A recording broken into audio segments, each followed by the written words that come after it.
Good afternoon, everyone. Welcome to Michigan Lakes and Streams Association's spring webinar series. We are happy that you have made it here with us today. I am Melissa DeSimone, the Executive Director of MLSA, and I'd like to start by thanking the Glen Lake Association for sponsoring this webinar series. We appreciate their support. And, this has been a great series. This is our second to last session today. And all of our previous webinars are available on our YouTube channel for people to view. This session will also be recorded, or is also being recorded, and you can relax as an attendee. We cannot hear you or see you, so you don't have to worry about being on the recording. We encourage you to ask questions if you have them as they come along. You will find a box called Q&A, and that is a great place for you to type some questions if you have them, if they come up for you as we go. The way we will handle questions today is that we will wait until the end of the presentation, and then we'll take a look at those. But if you have some questions that I can answer for you, I may be able to type an answer for you in the Q&A as we go through. So today we are joined by Dr. Doug Pullman, and he has quite an exciting career, 30 years in lake management. And we're really happy to have him here today to talk to us about harmful algal blooms. You may also hear that referred to as blue green algae or cyanobacteria. In any case, Dr. Pullman he's a wealth of knowledge for us. So we appreciate you being here today. And I think without further ado, I will let you take the stage there. I think you're still muted. Oh, there you go. Thank you, Melissa. And let's see, I'm going to try to share my screen. Here we go. And looks great. It's all good on that end. Excellent. I think like everybody, I'm disappointed that we were unable to meet at the annual conference this year, but I'm looking forward to doing what will be my very first webinar, and I hope there are lots of questions. I do miss not being able to see everybody. If somebody's like drifting off, I generally know that's when I'm supposed to slam my hand down on the podium, but I won't know. So hopefully we get some good questions as we go on, and they'll help me kind of gauge some of my comments today. Again, I just feel very honored to be able to do that. When we were talking about doing the conference, we actually had broken the session up into various parts. And I thought for a little bit, well, maybe we'll talk about some of the legal aspects, the state regulatory aspects, and that sort of thing. But this seems to be enough to really cover today. And I want to focus my comments primarily to riparian property owners. And that's really what I want to focus on, real world, boots on the ground experiences for people that live on lakes and use lakes, such as those that are members of the Michigan Lakes and Streams Association. I also want to acknowledge today my participation is really sponsored by my current employer, Segura, which is also known as Applied Biochemists, and so I thank them for that. But I also work for Aquest Corporation, and I'll be speaking a lot of my comments are really framed within that context, where, as Melissa said, I worked as a lake manager for about 30 years. And during that time, I've been privileged enough to experience some really interesting phenomena. For example, in 2003, Dick Penagala and I were discovered, along with Dr. Don Less at University of Connecticut, that we had hybrid milfoil in the state. And the thing is, we had been suspect for quite some time that that might be the case. And again, it was the riparian property owners that kind of cued us or clued us in that the plants that they were seeing in their lakes didn't quite match the ID books. So, as time goes on, then we're able to then determine that indeed in 2003, we were able to identify the first hybrid water milfoils. In 2006, after hearing complaints for really 6 or 7 years that the Cara at the end of their dock was getting 3 to 6 feet tall. And I really was a little bit baffled by all that. But it was in 2006 when chatting with a friend of mine at the University of New York, SUNY, Dr. Bob Johnson, that he mentioned, have you seen Starry stonewort? And of course, that's now all common news that Starry stonewort had arrived. We first identified it in 2006, but it had been present in the state for quite some time before that. And again, it was riparian property owners who were probably aware of that before anyone else. So I really value all of my experiences with riparian property owners because you're certainly eyes on the water. Now, one issue that's been present for all 30 years as a lake manager, and one that's made me a little bit uncomfortable at all times, and that is Cyanobacteria blooms, or otherwise known as blue green algae blooms. And you'll find that I use those terms kind of interchangeably. So Cyanobacteria blooms, blue green algae blooms, they're kind of the same thing.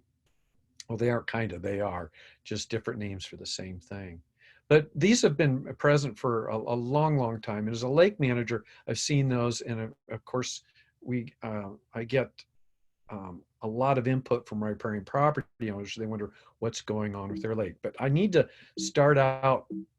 Uh-oh. Oh. Okay, that's, I was having a little difficulty advancing my slides there. I apologize. I want to start out with just a little bit of background here, though, to set the stage for our discussions of cyanobacteria. A lot of people refer to them as harmful algae. Cyanobacteria are actually bacteria that photosynthesize like algae. But I want to make a very clear distinction that all algae is not bad. And algae also takes a variety of different forms. So let me begin by saying when we talk about the cyanobacteria, I'm not generally speaking about desirable algae. I'm speaking about things that look like algae, but they might be associated with the bottom of a lake, bottom of the pond, associated on the sediments and form hairy-like filamentous growth. But most of my discussion today will be focused on the smaller cyanobacteria species that live in the water column itself. And they're microscopic for the most part and small organisms. And these are what I'm focusing on primarily. I think it's really important that we keep in mind that algae is not bad. When we talk about, for example, something like milfoil or starry stonewort, that's maybe one plant out of less than 30 that you find typically in any lake. When we talk about cyanobacteria, however, it would be one of, if we talk about phytoplankton, those microscopic organisms that photosynthesize like algae, so the cyanobacteria that really cause the problems would be 1 to maybe 3 out of hundreds during the course of a season. So I say that to illustrate that most algae is not toxic, and most algae is important to support our uses of the lake, such as our fisheries. You can see the little diagram down there where the sun makes the algae grow, which feeds the filter feeding organisms, which feeds small fish, larger fish, and ultimately we can then angle for those. So most algae is beneficial. I hope I can emphasize that enough. If we look at these pictures, however, this is the nuisance ones that people struggle with. And I was talking with Melissa yesterday. If you look at your slide there up in the upper left-hand corner, that happens to be a green algae. It's not a cyanobacteria. As far as we know, it's not toxic at all. It likes to grow in the early spring, and usually sometime after Memorial Day, typically, it'll just subside all on its own. It's known as Spirogyra. Some of you might know Spirogyra as the jazz group.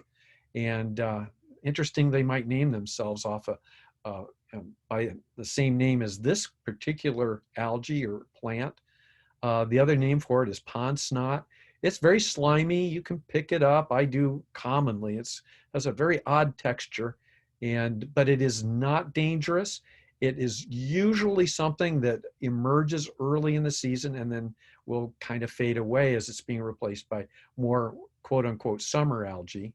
If it does persist though, it's easy to control, and I generally recommend that because if it's left in place too long, it can blanket over more desirable plant and algae species, and we don't want that to happen. So usually it goes away on its own, but if not, it's something that's easy to control. And that's true. All the rest of these pictures are cyanobacteria. If we kind of move here clockwise and look at that bloom that's at the water surface, these are close-up micrographs of some of the major concerned species as far as toxin production goes. Those are also fairly easy to control selectively. I repeat that, selectively, because we don't want to kill the good algae. We want that to fill in quickly if we then target cyanobacteria for those kinds of controls. So I want to set the stage right off that those things are easy to do. The one that you see that looks like sewage at the bottom of the drawing, that is another cyanobacteria. It is not necessarily a toxin producer, but it is very ugly. And I just pointed that one out because unrestrained or principled management of lakes, I'll put it that way, can result in the proliferation of this kind of stuff and can really make a mess out of people's lakes or ponds. So it's important that whatever we do, we think selectively. I'll get into that a little bit more, towards the end of the presentation. Now, I want to point out, as I said, for me, it's been 30 years wondering what to do about cyanobacteria blooms, but this is something that the cyanobacteria are ancient organisms, and they've been on this planet for a long, long time. And I think, occasionally, but, lately we see them being really getting much more media attention, even though they've been around for a long, long time.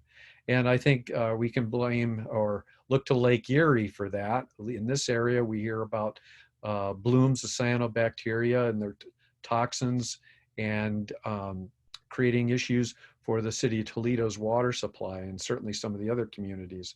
Another recently emerging issue has been at Lake Okeechobee, where production of cyanobacteria blooms there flow out of the lake and contaminate downstream sources all the way to the southwestern coast of Florida.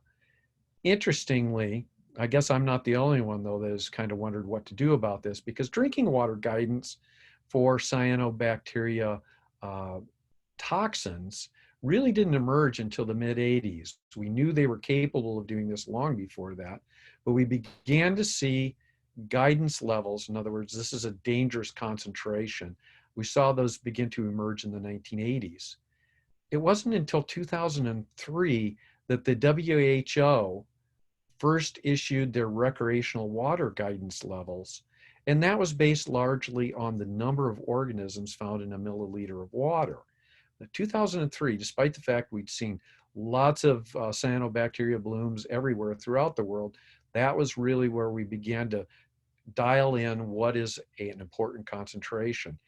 US EPA issued guidance in June of 2019 for the United States. It's not an enforceable standard, but these guidance levels for recreational water, in other words, if the cyanotoxin concentrations exceed their guidance levels, they recommend that people not contact the water, and it's certainly a level of significant concern. When these guidance levels are issued, then we start to see action being taken. And as of, this is a figure that I had, I believe, in December of 2019, 29 states followed up very quickly and established their own guidance levels. Oftentimes they were the same as the EPA levels, but you can see that there's a lot of activity just as of late. And a lot of that seems to be really a consequence of these US EPA guidance levels that were issued in 2019. Like I said, now this has been a problem for a long time. And there's an interesting paper that I've listed here that links the possibility of mass extinctions to the proliferation of cyanobacteria blooms. That should tell everybody that, gee whiz, this is really could be a health concern. Dr. John Rogers is kind of my hero in cyanobacteria research and toxicology, as the second author on the paper that I've listed below the first one. And it's interesting that they were one of the first to hypothesize that some mass extinctions may have occurred as a consequence of the proliferation and preponderance of cyanobacteria blooms. And it's also interesting, I think he laments at times that this is probably his most read paper of all. And but keep that name in mind, Dr. John Rogers. He's done an incredible amount of in-depth work on cyanobacteria, cyanobacteria toxins, and their management. But this has been around for a long, long time. These organisms have had a long time to figure out how to make these toxins and how to make them work for them.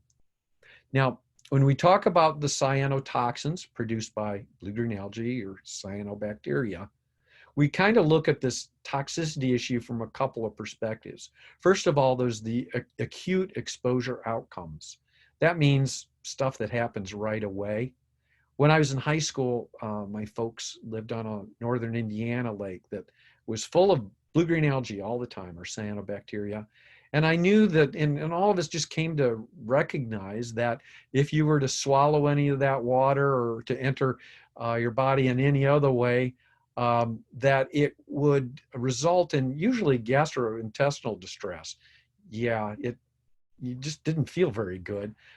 Some of us would develop rashes when we contacted the lake. We did not know what it was. We didn't know that it was cyanobacteria at the time, but this is something that we had just kind of come to expect.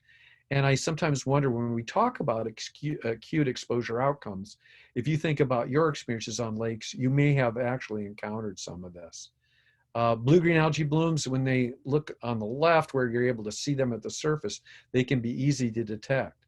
But blooms can also be not so easy to detect, and yet people can encounter the toxins at levels that could result in some certainly discomfort, if not some level of sickness. In some instances, we have reports of livestock poisonings, dog poisonings, and every year we see what seems to be more and more of these are more dogs and more livestock being actually poisoned and succumbing to ingesting the cyanotoxins. It's hard to say. We don't really know. Or is it just that more people are recognizing that that's a possibility? And this is one of the themes that you'll see as we go on through this, is that we're really learning more and more about cyanobacteria toxins as we go on. The other issue I think is really important is chronic exposure consequences. This would be for those of you that live around lakes that have chronic and persistent blue-green algae blooms. You are constantly being exposed to not only in your as you contact the water to cyanobacteria and their toxins, but we've also discovered that the toxins and the cyanobacteria themselves can be aerosolized by wind and taken up into the air. So people that, there's a Chinese study, for example, that demonstrated that the people that lived around a lake that had persistent blue-green algae blooms, whether or not they actually contacted the water, were still experiencing higher cancer rates than neighboring communities and those that were not exposed to that. So this is kind of a big deal. In that we have the potential for acute and serious chronic exposures, and yet we're not real sure what all they are, and we don't know how well we're diagnosing them. The other thing that we're a little weak on, I would say, is what are the ecological consequences of these cyanobacteria blooms? What do they do to fisheries, macroinvertebrate communities, the zooplankton, phytoplankton, plants, and even the microbiomes of lakes? And it seems that as we move forward and look at these more and more lakes where these are a problem, I can only surmise that we will see ecological consequences that will also need to be addressed in the future. Now, why do I sound so like I'm talking about COVID here? And that is because with COVID, you know, the novel part of COVID means it's new. It's something we're only beginning to understand. It's something that we're studying now and looking for therapeutic agents. We're looking for vaccines. We're looking for, well, how does it even move around? And despite the fact that cyanotoxins, cyanobacteria have been around for millennia, we're only now really beginning to understand some of these things. This is just a very small and very partial list of some of the cyanotoxins that we're currently aware of. We know in some instances that some of them cause are liver toxins, some of them are neurotoxins, some are dermatotoxins. In other words, they cause rashes, hurt your skin. Others cause gastrointestinal issues. You can see there's a whole range of issues that can occur as a consequence of exposure to these toxins. And this list is constantly growing. So I don't know how many different toxins we have today, but I can guarantee that probably tomorrow someone will discover probably another one, and we'll also figure out what it is that it does to human populations, our ecosystems, or our pets and livestock. So this list will probably continue to expand. And I just showed that, again, this is what we're looking at. Now, currently, we test for microcystins and cylindrospermopsins, and that's only 2 of those that are listed here. So as time goes on, I think we'll be testing for more and more. We can test for a number of these other things, but I mean in common, everyday kinds of testings, we're looking at microcystins, cylindrospermopsins, and to a certain extent, nodularian. State plans, those that were created after EPA issued their guidance levels are, most of them are actually very, very good. They're very well thought out, well conceived. I'm talking to you from Atlanta, Georgia today, and know people at the CDC, and appreciate the fact that the CDC is working with state governments to develop some excellent plans. I do have maybe a bit of a criticism, though, and that is that they've stopped short of really covering all the bases. And this is what I mean by that. They generally provide guidance as to how to observe the cyanobacteria blooms, where you should look for them, how you would look for them.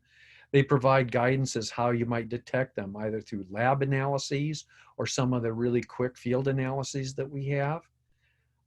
They provide some input on notification, and I'm going to spend a little bit more time on this because this is really important for lakefront property owners. How is it that you notify people that there is an issue, and then how do you communicate that effectively?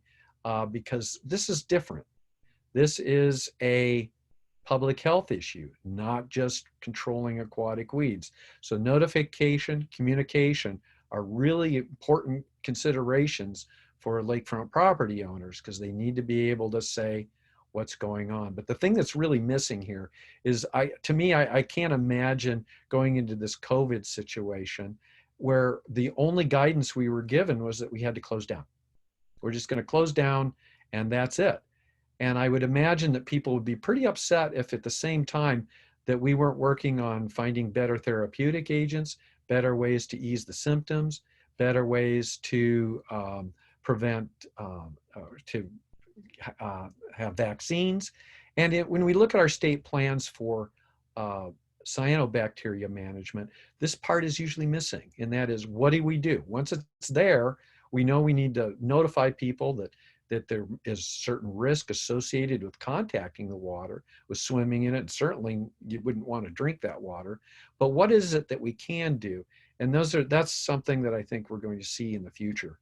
To me, it's if we know how to mitigate blooms, if we know what to do about them to reduce the exposure from an acute sense, don't we have a responsibility to protect the public health? And I say this as a lake manager. You know, prior to that time, if I were to go to, let's say, for example, a lake board and say, we've got a major plankton bloom out here. And they say, well, how bad is it? And I said, oh, it's bad. Well, what should we do? And I said, well, we should probably keep people out of the water. And they say, well, is it that bad? And hopefully you can kind of see where I'm going on this. And that is, we didn't really have a level that we could say, you know, the concentrations of microcystin are greater than 8 micrograms per milliliter. And that is the state guidance level for microcystins, 8 microliters. And instead we're up around 400. That gives us a number. And then, so we know we have an issue. And if that is in our lakes, if that is, we have that level of toxins, then the question comes, and this is, I'm going to talk about a case study that I was involved in, and all of us had to grapple with this. We knew we had a toxic issue. We knew we had to close things down, but we also knew that there are things that we could do, and we felt that it was our responsibility to do the best that we could to protect the public health. So I would say that when, as a lakefront property owner, as a lake association member or lake board member, you really kind of need to look at these 3 pillars as part of a Cyanobacteria bloom response. And that is, you need to be able to monitor for it. You need to know where it is, what it is, and where it's going.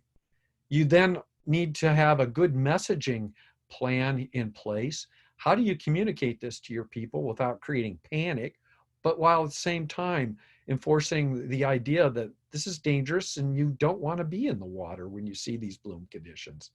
Or how is it that one part of a lake has issues and another part doesn't have issues?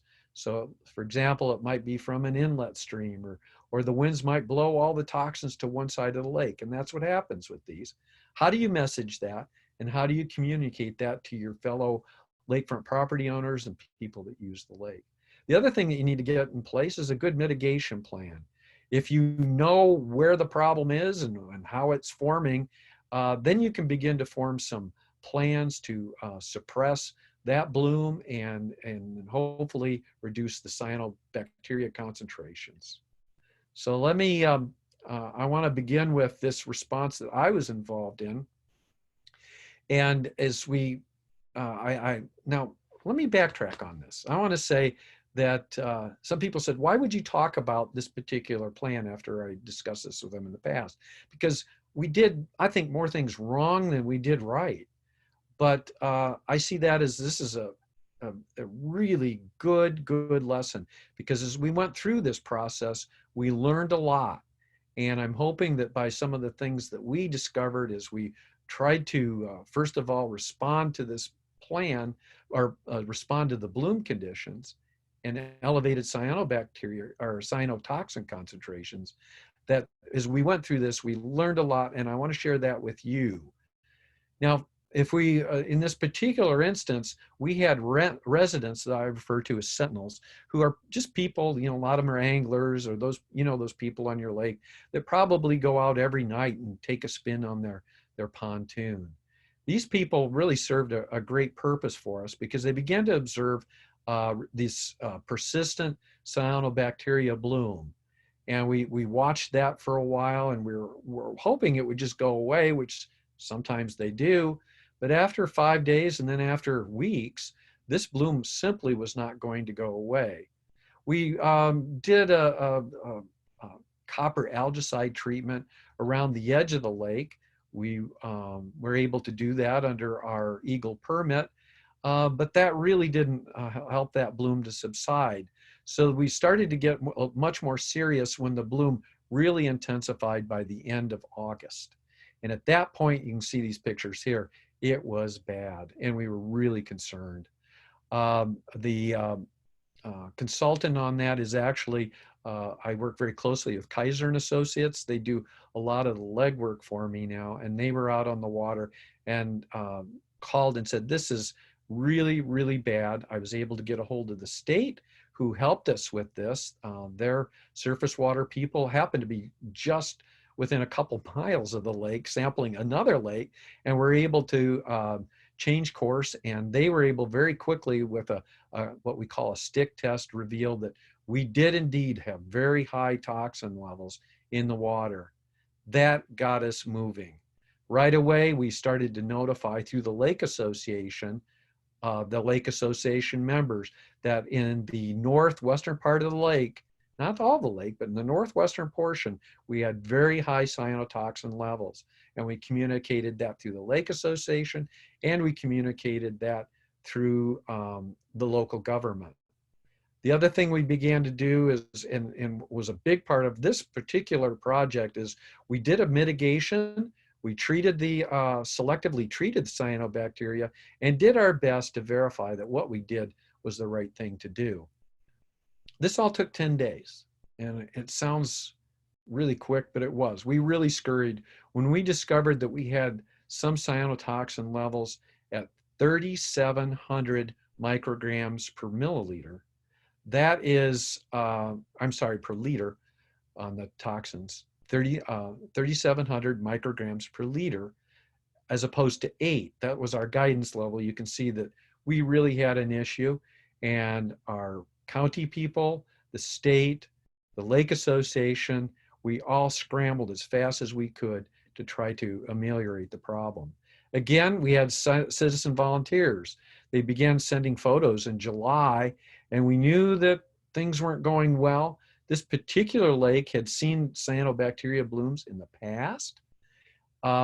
More often than not, they would kind of subside after a week, but this one just kept persisting and persisting. The observations were recorded by our lakefront property owners. And again, we then, a consultant went to check and make sure that we really had an issue. The state was notified, and yes, indeed, we had a problem. The monitoring, these, if you look there, those Abraxas sticks are a very quick way to analyze for the presence of microcystins in this case. And they give you a quick result to say, uh-oh, we've got a problem. Actual samples were then shipped off to a laboratory for far more accurate analysis. But these Abraxas sticks clearly showed that we were way above levels that were acceptable. And that's when we began to take action. We scrambled to get what we call a tube sampler up there. A tube sampler is just, it's a clear poly tube that you could get at any hardware store for that matter. And we affix a weight to the bottom of it. I like net weights, which are made of lead, but you could take one of these tubes and let's say it's, the water depth in this lake would go to about 9 feet. So we had about a 12-foot tube, and we hung a weight on the bottom of it, and you just lower that to just above the lake sediments and then pinch off the top of it, bring the tube to the water surface. We did that in a number of areas around the lake. In some instances, we'd take, like, for example, 3 samples from one area, and we would composite those just to make sure that we got a good representative sample of what the cyanobacteria population looks like throughout the entire water column. And the reason we want to do that is because cyanobacteria have gas vacuoles in them. They have the ability to spend time at the bottom of a lake near those nutrient-rich sediments, and they'll obtain their nutrients there, and then they can float upward during the day to get some sunlight. And it's really rather elegant, and it works very well for them. But as a consequence, we need to sample that whole water column, because if you're sampling at discrete depths, you could miss them because they just don't happen to be at that particular depth. Where we oftentimes see them, though, this is a water surface sample, and we took samples such as these from the water surface and also did some analyses on those. If you look at the graph also on this slide, you can see that the dip sampler, or in other words, just taking a jar, sampling at the water surface, gave you these exceptionally high levels of microcystin, again, up to 3,700 microliters. I'm sorry, microliters per liter, so micrograms per liter. I'm having trouble with that today. Micrograms per liter. And you can see we were way over those limits at that point. But if you look at our tube sampler, this is the one that looked at the whole water column, and it was also out in the deeper part of the lake. We still exceeded state guidance level by a large margin. So these samples that you see, the dip samples, I want to just point out very clearly here that those were taken from boat docks right up against the shoreline where the winds were blowing the cyanobacteria. So let's go through some of this messaging. And I said it's a big consideration for all lake associations. So in this particular instance, I kind of coordinated some of this as the lake manager on the lake. And that is, we notified the lake association. I contacted them first because they had an active association, and were able to do an email blast to everyone on the lake. And then on the one shoreline where the cyanobacteria blooms were being deposited by wind movement, they actually posted that and said, people stay out of the water.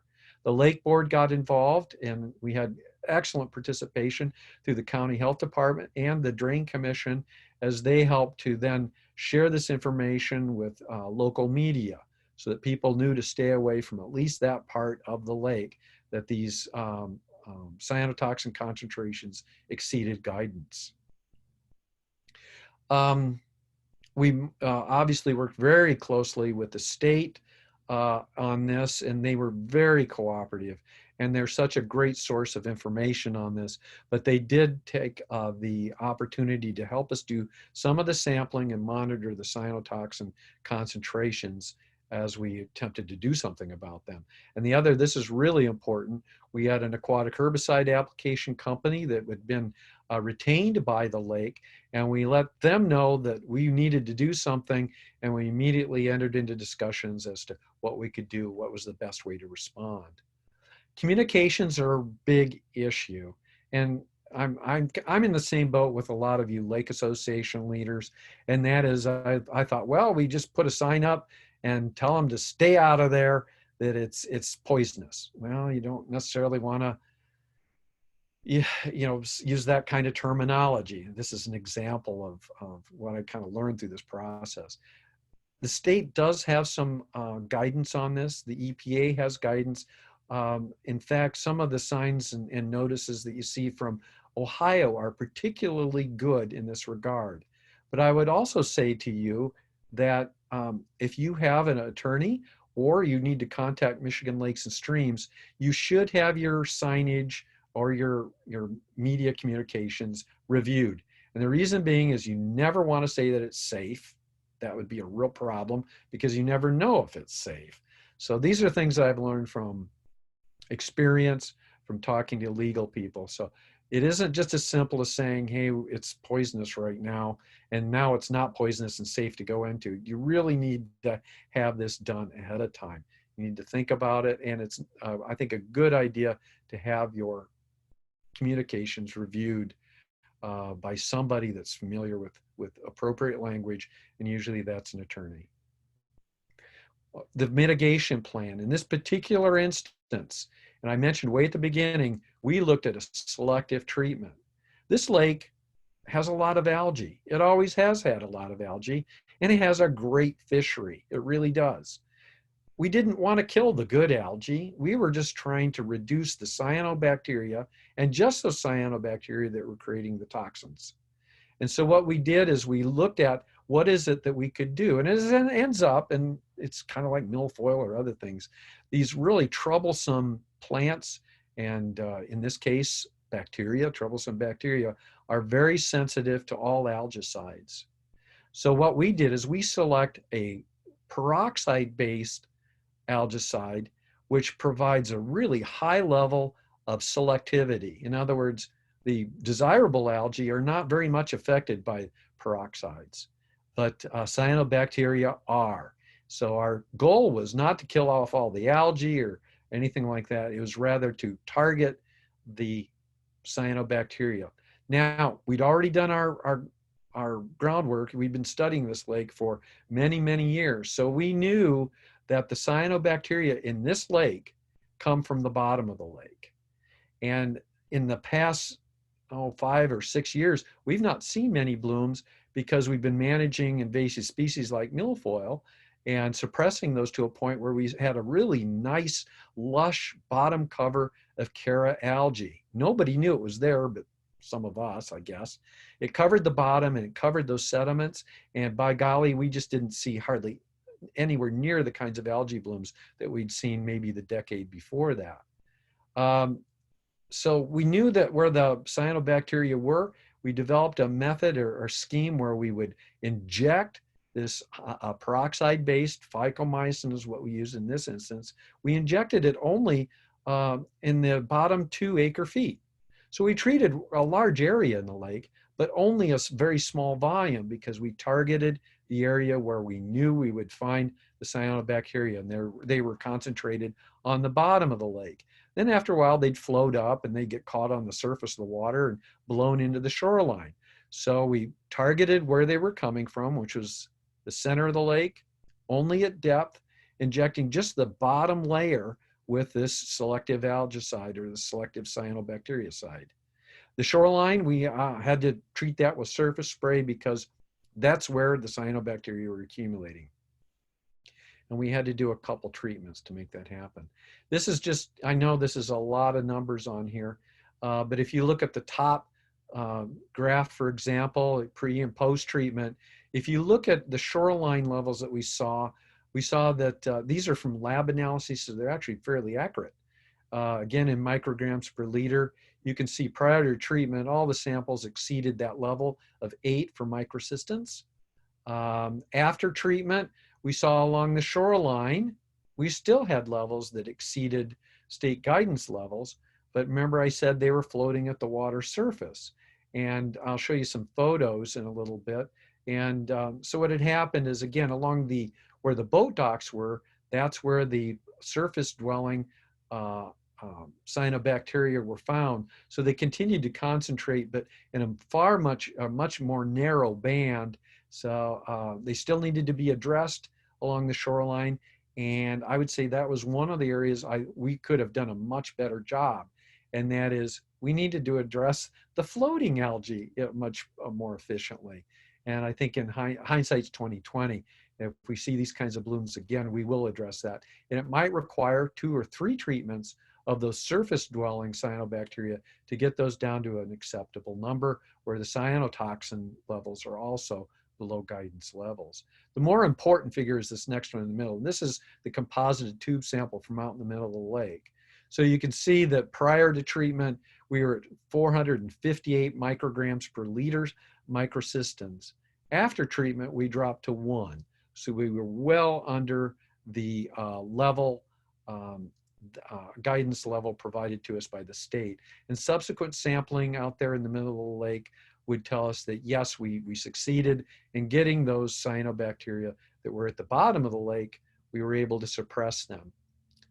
I'm going to keep moving on. So if we look at before and afters, on the left there, that's pre-treatment, and on the right is post-treatment. And you can see really a remarkable difference. You don't see the surface blooms covering near as much area. But I also want to have you look at that post-treatment photo on the right side of your screen, the lower photo, and you can see that there's still a lot of algae there.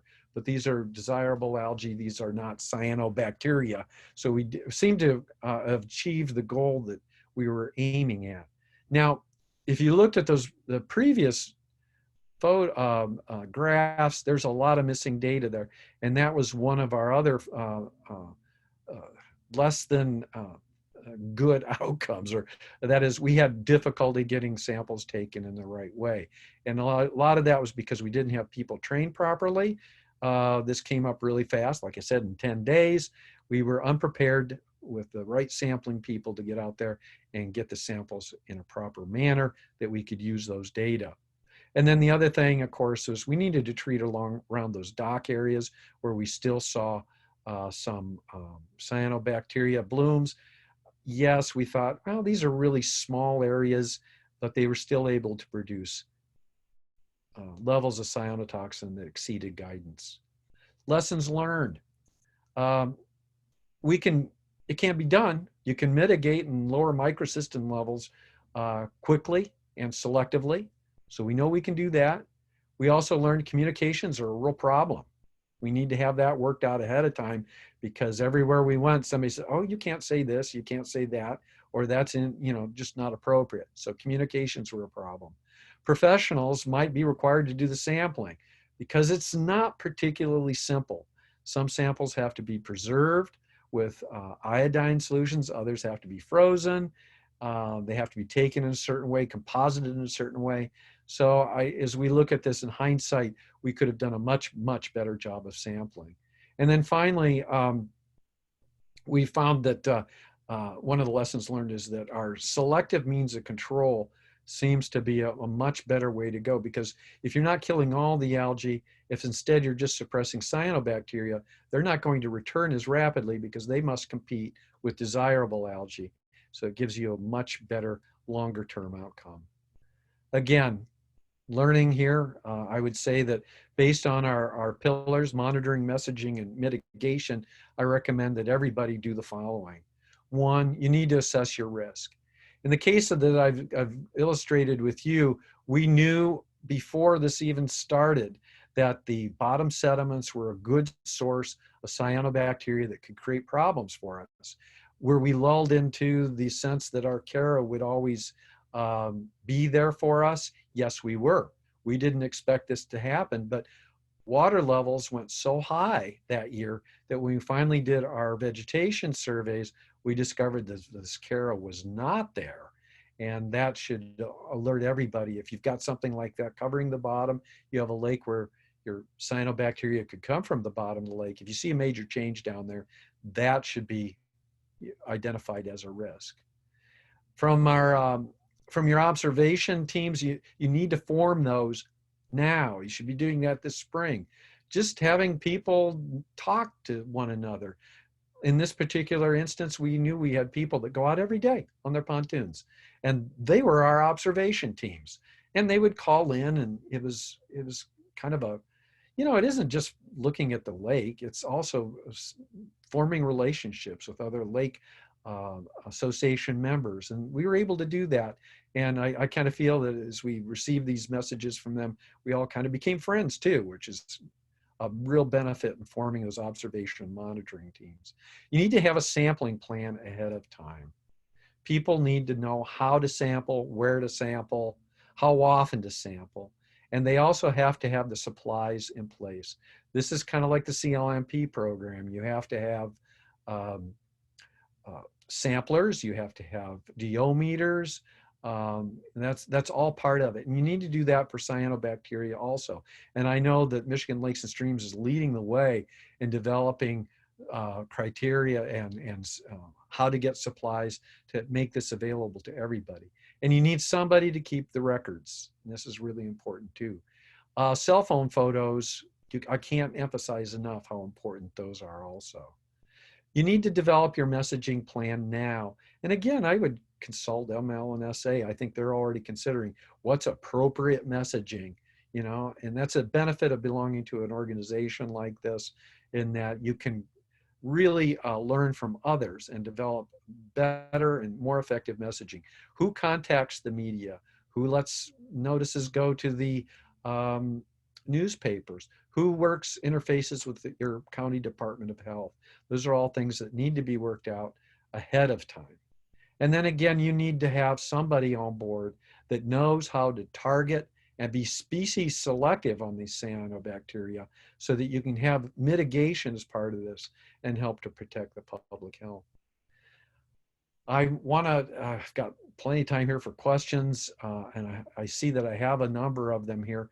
I'll turn it back to Melissa, and maybe she's got some of those compiled already. Yes, there's been some really great questions. Everyone is very thoughtful on this topic.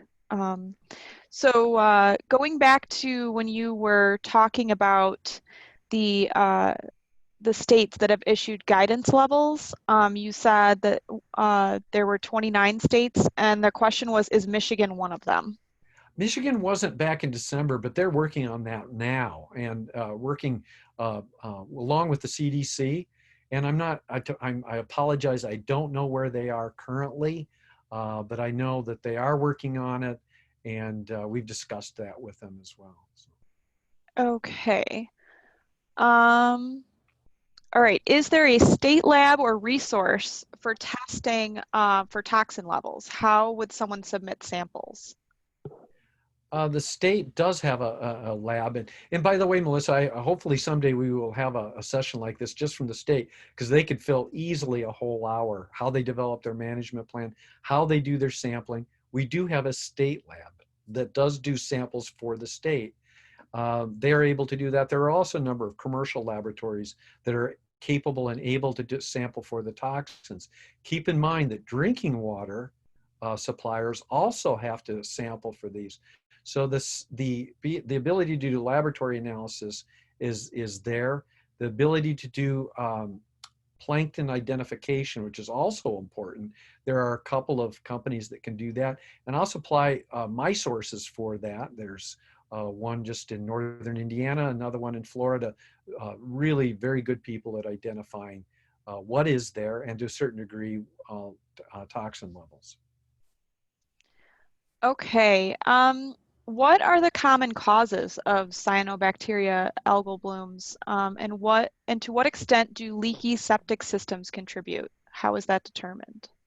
I have a really kind of a mamby-pamby answer on this. Cyanobacteria, you know, they've been on this planet for a long, long time. Oftentimes, you see them create blooms in problem conditions or noxious conditions where we have nutrient inputs, you know, from the watershed. Some blooms, you know, like Lake Okeechobee, the blooms form there. But for people downstream, they've come from somebody, they've come from the lake, and now they're in front of their property somewhere downstream. So livestock raising facilities, feedlots, they can be a source of this kind of nutrient input that can lead to algae blooms. And certainly leaky septic tanks are right there in that same category. However, it's really important. I know for years and years, I had just thought that, gee whiz, nutrient conditions and also the availability of free carbon dioxide, those were things that you could monitor. The ratio of phosphorus to nitrogen, for example. These are all things that we've always thought, and I put this in parentheses, always thought were causes. And we're finding now that cyanobacteria are really much more adept than we ever thought. So in some instances, you can have lakes where they've done an awesome job of reducing nutrient inputs, but then the cyanobacteria may seem to capitalize on that change. You know, lots of change seems to favor their production. So that's a terrible answer, because I'm saying we probably don't know all the reasons that they can proliferate. One thing's for certain, zebra mussel and quagga mussel do not like cyanobacteria, especially those that make toxins. They know better than to eat them. And so we've seen some instances where there's biological reasons where they've eaten all the good algae, leaving only the cyanobacteria in their place. So there's biological reasons why they could bloom. But you know, it's just a rule of thumb. Whenever I hear anybody talk about leaky septic systems, it may not be the cause of all the problems in a lake, but it could certainly contribute to any of them. And if we have leaky septic systems, we need to get those fixed. That's just a, you know, kind of a common sense and an important thing to do for every lakefront property owner. Mm-hmm. Even though I can't say it's that leaky septic system that's caused that, but it can contribute to other issues as well.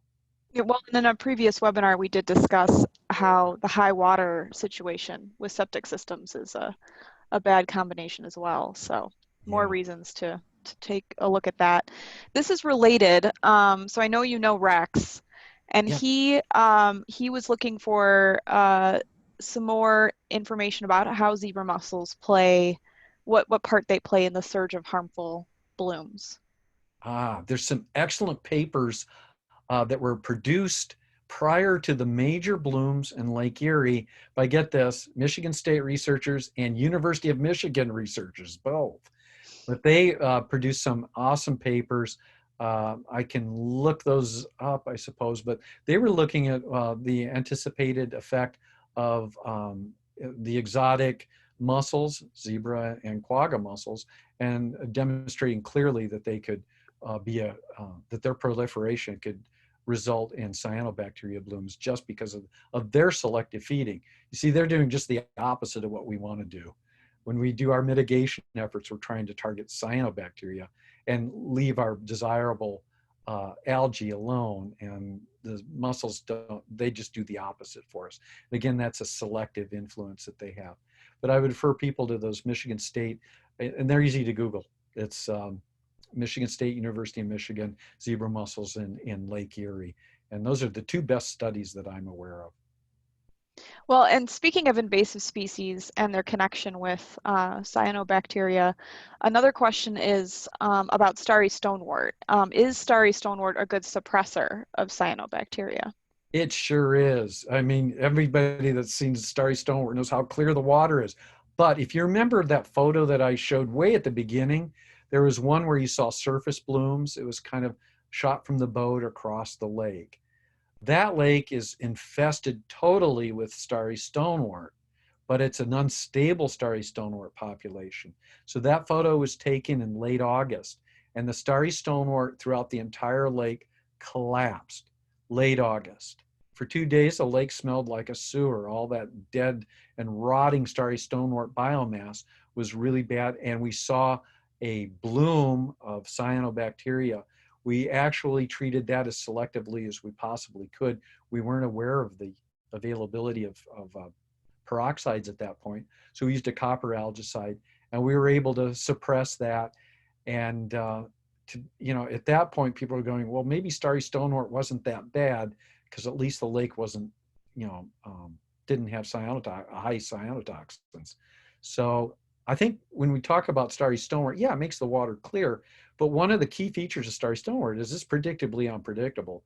And when it crashes, and it often does, it can result in situations where the cyanobacteria capitalize on that and can become a real issue. All right. And then a follow-up on the zebra mussel and blue-green algae connection.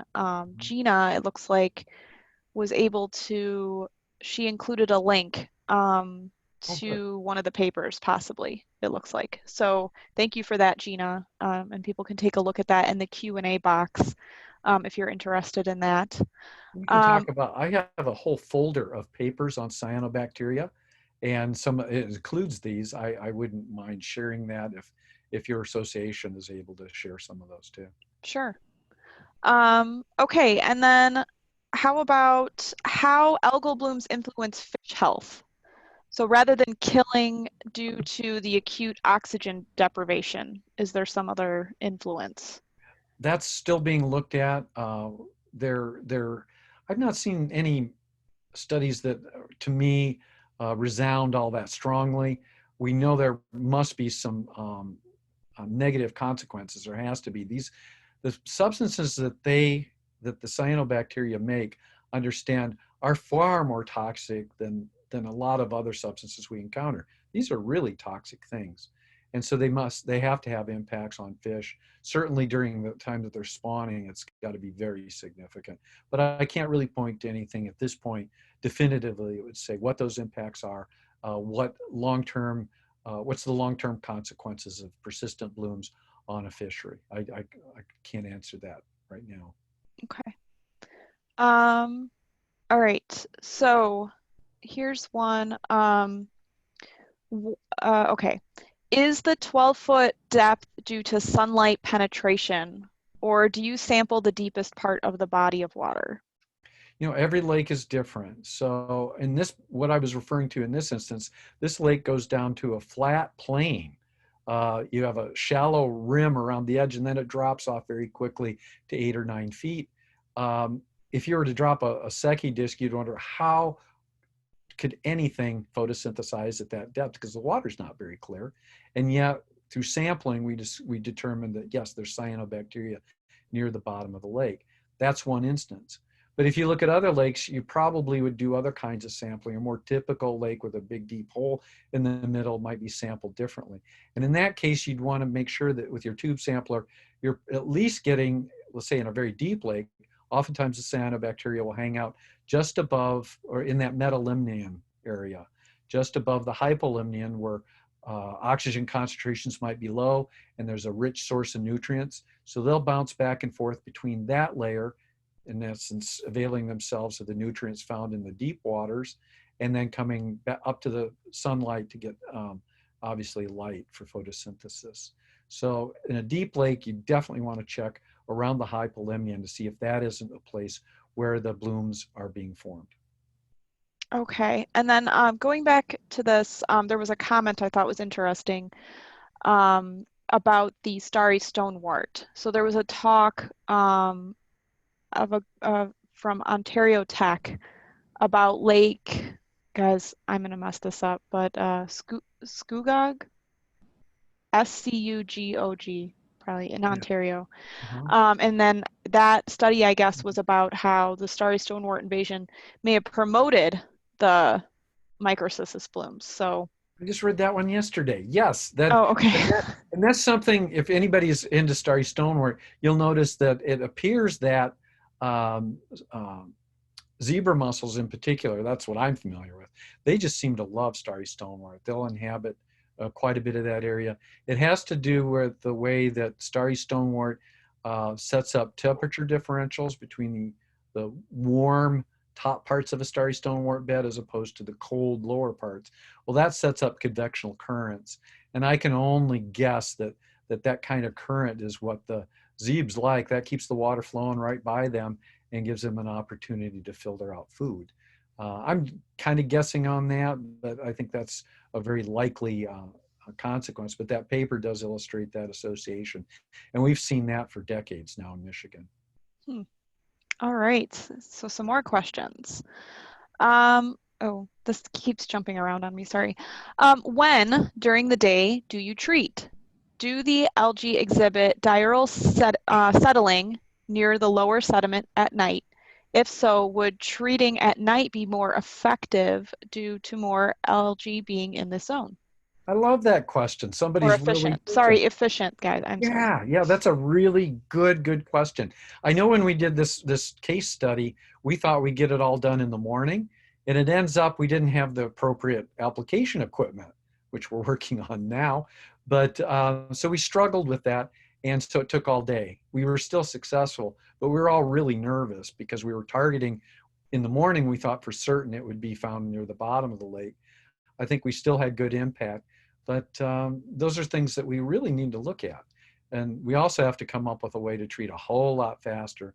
And that's, again, lessons learned, and we've got to work around for that. But it could be that, treating early in the morning at depth makes more sense. It's logical. It really is. But we need to do a lot more sampling. And there you would sample at discrete depths. You'd send down a water bottle to see what the concentrations are near the sediments, because cyanobacteria love those sediments. They really do. Jack, thank you for bringing this to our attention. He says that possible blooms can be reported to the state, to Eagle, by sending an email, and he included the email there. It's algaebloom@michigan.gov. So if you take a look again in the Q&A box, you should be able to see that resource there. So thank you for that, Jack. All right, Jody would like to know, are there things we can do to prevent it?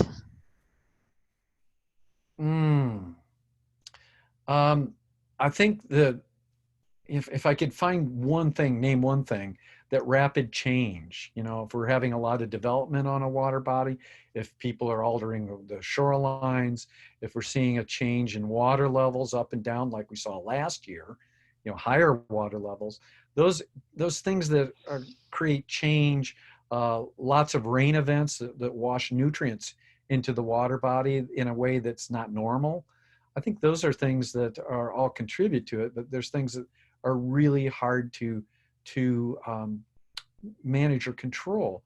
Obviously, we want to keep nutrient levels lower in our water bodies. By the way, the case example I gave you, their total phosphorus levels are not very high. They still have lots of algae blooms.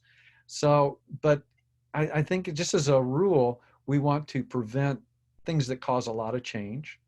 If you're fertilizing a lot and we get rain events, that creates a change event that seems to favor these kinds of, and we refer to them ecologically as opportunistic organisms. They like change, and that describes the cyanobacteria.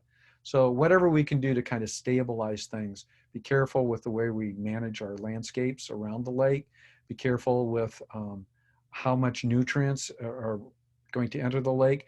The other thing is manage in this instance, manage your plant population so that if you have a lake like this one where the barren sediments produce cyanobacteria, you need to be managing in this case, the milfoil so that we were able to get more desirable bottom growth. So manage your invasives, prevent changes from happening rapidly, stabilize your shorelines, curtail nutrient uses and inputs to the lake.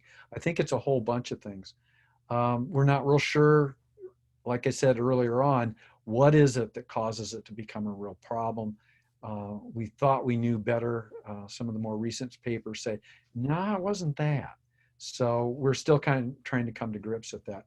But I would say that typically a lake that's stabilized, where people adhere to all those principles, probably don't have the same level of problems. But that's just me. I don't have any data to really support that. But we all want to do something, and I'd say that's a good thing to do.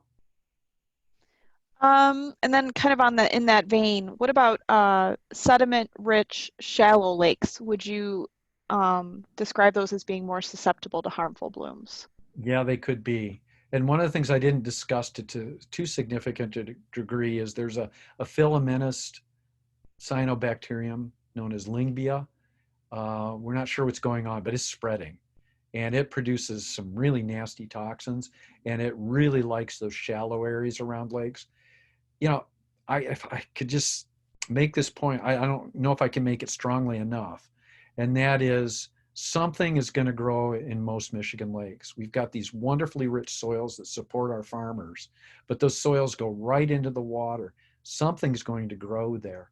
And the idea that we can kill off everything and have a good outcome from that really doesn't even make any sense. I pointed to that oscillatoria in one of my first slides. If there's something that will grow, and it seems like it might be this Lingbia or oscillatoria. Once you've eliminated it, you may not like Cara, but it's really helping to prevent worse things from happening at your shorefront. And sometimes that's a hard message to get out there. A lot of people just want sand, but most people can't have that. The lake's just not predisposed to that. We have these rich soils. So a shallow lake like that, yes, you want to be vigilant. You want to look for, obviously, the kind of blooms we talked about, the planktonic ones, but you also want to know what's that filamentous algae growing on the bottom of the lake. Is that potentially one of the dangerous ones, or cyanobacterium?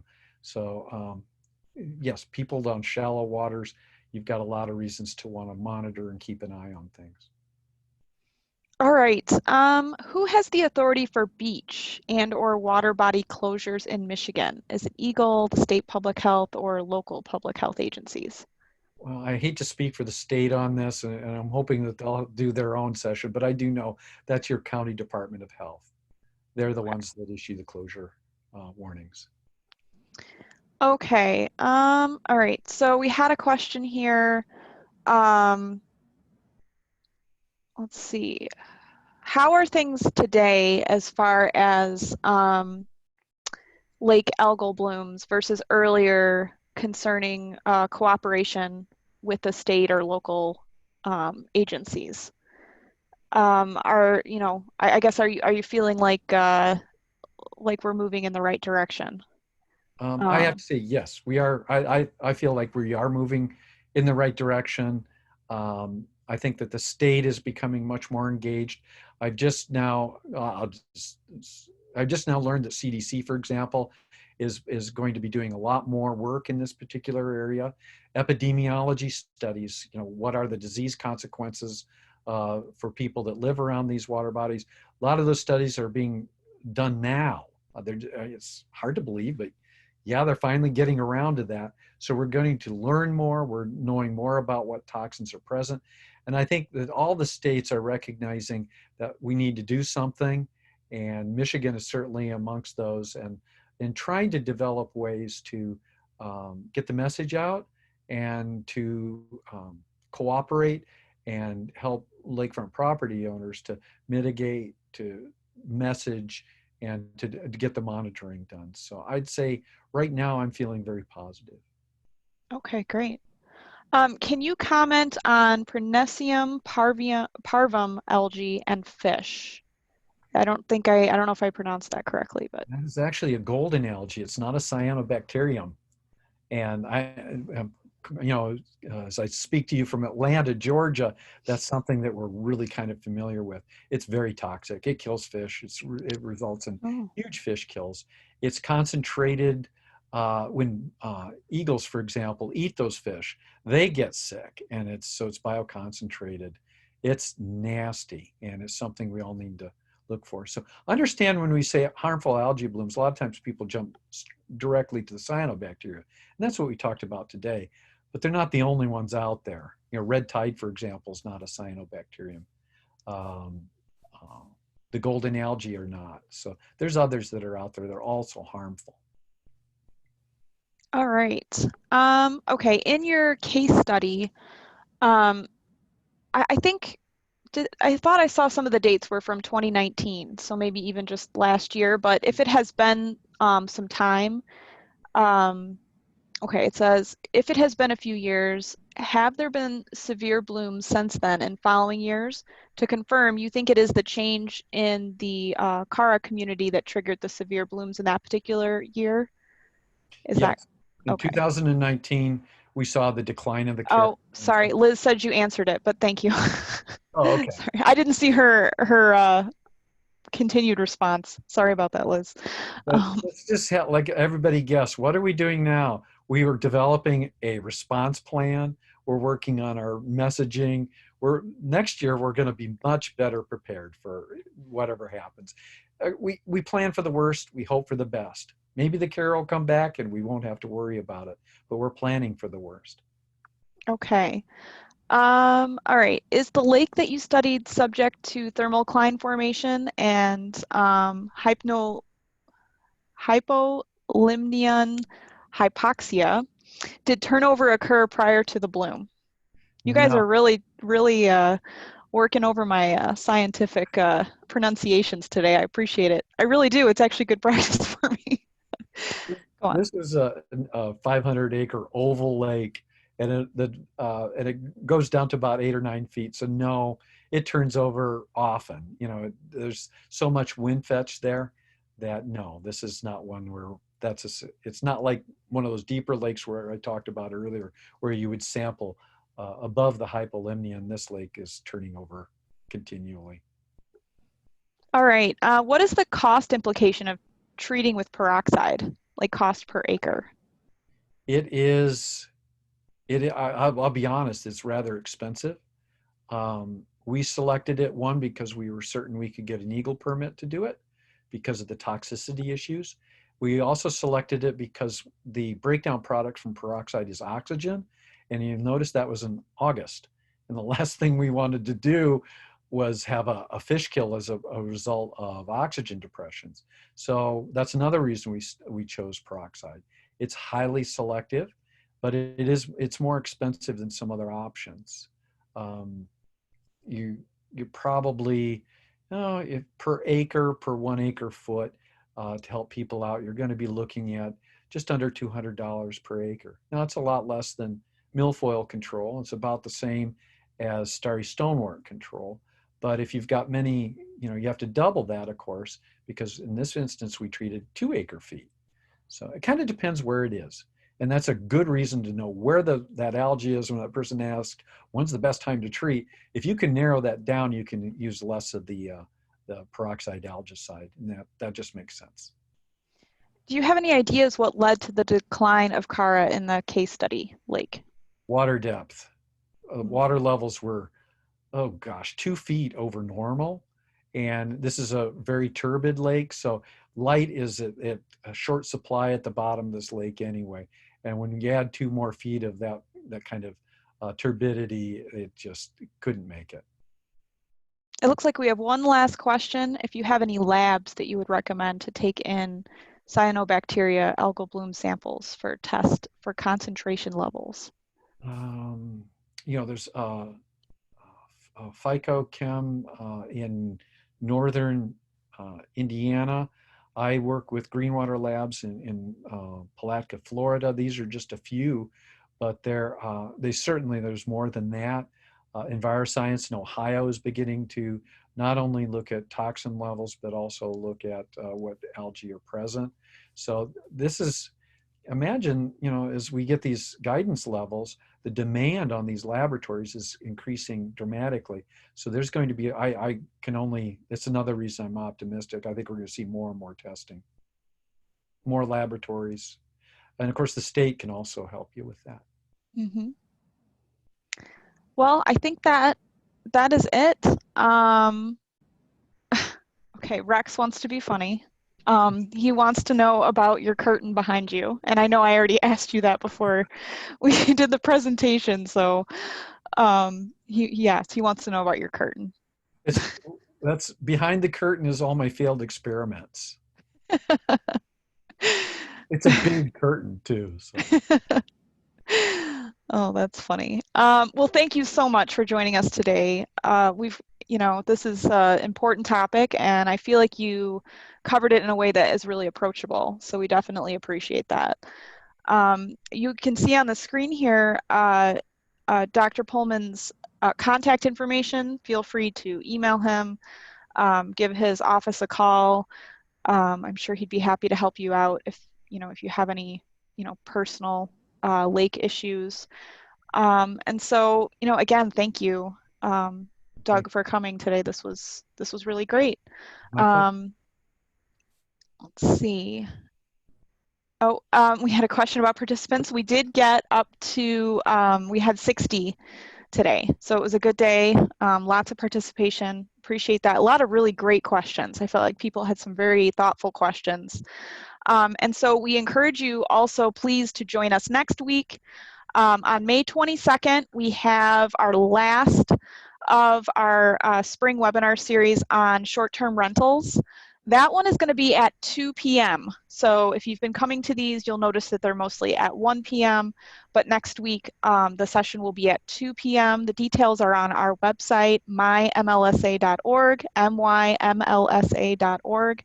This session, the recording of this session, and Dr. Pullman's slides will also be available on our website for you to share with your friends or people on your lake.